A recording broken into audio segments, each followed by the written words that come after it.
তো আমাদের যে উদ্বিগ্নের বিষয় সেটি হচ্ছে যে পরিমাণ উনি তেল পেয়েছেন, যতই কম পাক আর বেশি পাক, কি পরিমাণ কার কাছে দিলেন সেই তথ্য ওনাকে দিতে হবে। তো সেই তথ্য ওনার কাছে নাই নাই। আপনার কি কোম্পানির তেল বিক্রি করেন? আসেন স্যার, ভিতরে যাই।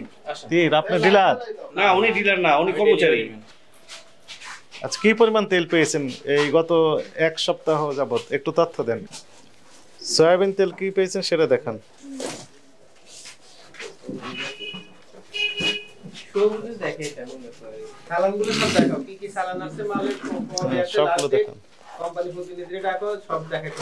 তেলের বোতলগুলো কোথায় রেখেছেন? আমাদের কাছে তথ্য আছে, আপনি আগে বলেন, তারপর আমরা মিলাই নিই। আমার তো যা মাল আছে সব মার্কেটে দেয়া হইছে। কোন কোন মার্কেটে? শান্তিনগর, সেগুনবাগিচা। হ্যাঁ, একটু তথ্য দেন। তিনটা মার্কেটে কার কাছে কি পরিমাণ দিয়েছেন সব তথ্য বের করেন, এখন ইনভয়েস বের করেন।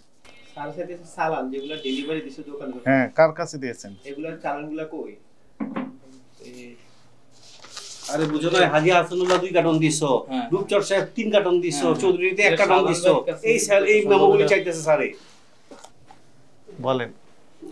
লাস্ট মাল আইছিল এই যে নয়তো সম্ভব 15 তারিখ, 15-16 তারিখে। 15 তারিখে, ভালো কথা। কার কার কাছে দিয়েছেন সেগুলো তথ্য দেন।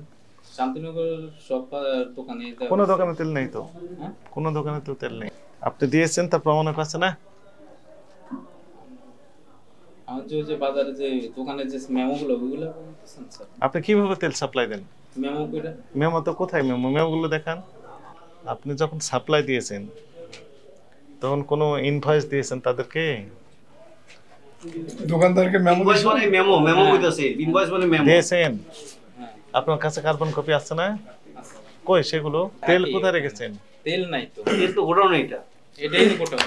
এটা গোডাউন, এখানে তো তেল নেই, আমরা দেখতে পাচ্ছি। তেল তো উনি অন্য জায়গায়, তেল তো আছে এখানে, ক্যাশ মেমোতে ইনভয়েসে তেল আছে, ওনার তেলগুলো বাস্তবতা নেই। তার মানে কোথায় রেখেছেন? অন্য জায়গায়। কি বলে? উনি দিয়েছেন সাপ্লাই, তার প্রমাণক নেই না, কাগজ বলতেছে আছে। হ্যাঁ, তাহলে উনি দিয়েছেন নগদ টাকা দিয়ে, ফলে কোনো ক্যাশ মেমো নেই।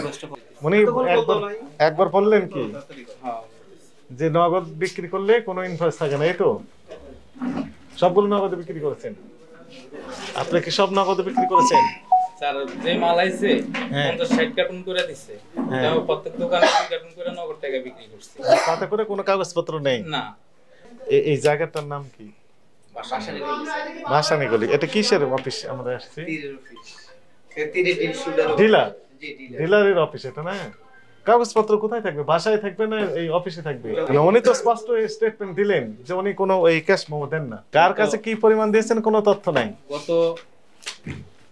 গত 18 তারিখে এই দোকানগুলোতে সর্বশেষ 18 তারিখে দিয়েছেন, এই তো? এরপর আর দেননি? আর তেলে আসেনি। তেলেই আসেনি। উনি বললেন কি, আরেকবার আপনি বলেন ওই কথাটা। সর্বশেষ 18 তারিখে উনি, এখন বললেন কি 18 তারিখে সেগুনবাগিচা দেওয়া হয়েছে 20 তারিখে। 18 তারিখে আসছে, তারপরে উনি তেল আর বাজারে দেননি। এবং তাহলে কার কার কাছে দিয়েছেন সেই তথ্যটা আপনার ক্যাশ মেমো আছে? নেই। তার মানে হচ্ছে লাস্ট 15 দিন থেকে নগদে বিক্রি হচ্ছে। 1 মাস ধরে 1 টাকা বাকি দেয় নাই। যতটুকু আছে, যতটুকু নগদে হয়েছে, ঠিক আছে, এই ততটুকুর কোনো ক্যাশ মেমো নেই। না না, এই তো, এটা তো কোনো ডকুমেন্ট নাই। আপনি নগদে বিক্রি করেন, বাকিতে বিক্রি করেন, এটা আপনাদের ব্যবসায়িক পলিসি, কিন্তু ইনভয়েস দিতে হবে, পাকা ক্যাশ মেমো দিতে হবে। আপনার পাকা ক্যাশ মেমো কই দেখি, কেমন ক্যাশ মেমো? কালেকশন করি। হ্যাঁ, শুনেন আমি বলি, এইটা হচ্ছে মূলত ওনার ক্যাশ মেমো, তাই না? এখানে কার্বন কপি ব্যবহার করলে মূল কপিটা দিয়ে দিবেন দোকানদারকে, আর কার্বন কপি ওনার কাছে থাকবে। দেখেন এখানে ছিঁড়ে দিয়েছে, আর ব্যবহারই করেনি। মূলত আমাদের যে উদ্বিগ্নের বিষয় সেটি হচ্ছে যে পরিমাণ উনি তেল পেয়েছেন, যতই কম পাক আর বেশি পাক, কি পরিমাণ কার কাছে দিলেন সেই তথ্য ওনাকে দিতে হবে। তো সে তথ্য ওনার কাছে নাই। এটি রাখতে হবে, এখন থেকে রাখবেন, এখন থেকে রাখবেন, ঠিক আছে? আপনার রেজিস্টার থাকবে, এই যে রেজিস্টার, স্টক রেজিস্টার বলে, ওখানে লেখা থাকবে এত তারিখ এই কোম্পানির এই কার্টন, তাই না? এক কার্টনে এত পিস থাকে, মোটা এত পেলাম, ঠিক আছে? ডিস্ট্রিবিউট করলাম কত পিস, এত পিস, অবশিষ্ট কত দিন শেষে থাকলো এত। আর কার কাছে আপনি ডিস্ট্রিবিউট করলেন এই যে ইনভয়েস গুলো থাকবে, সেটা কি? এই যে ওই কার্বনের মেমো। তা আপনার কাছে কিছু নেই তো, আপনি নগদ টাকা দিয়ে বিক্রি করতে পারেন, বকেয়া তারপরে কিস্তি, যে কোনো পদ্ধতিতে আপনি বিক্রি করতে পারেন। আমি ব্যবসা নতুন তো, এই কারণে অনেক কিছুই বুঝি না। এখন বুঝতে পেরেছেন? তাহলে এখন থেকে কি করবেন? হিসাবটা সঠিকভাবে রাখবেন। হিসাবটা সঠিকভাবে রাখবেন।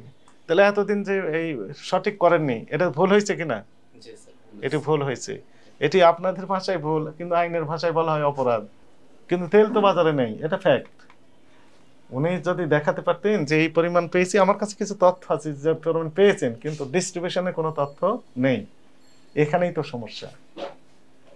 দেখাতে পারলে ওনাকে আমরা এই ইনস্ট্রাকশন দিয়ে যেতাম, কিন্তু যেহেতু উনি কিছুই দেখাতে পারছেন না।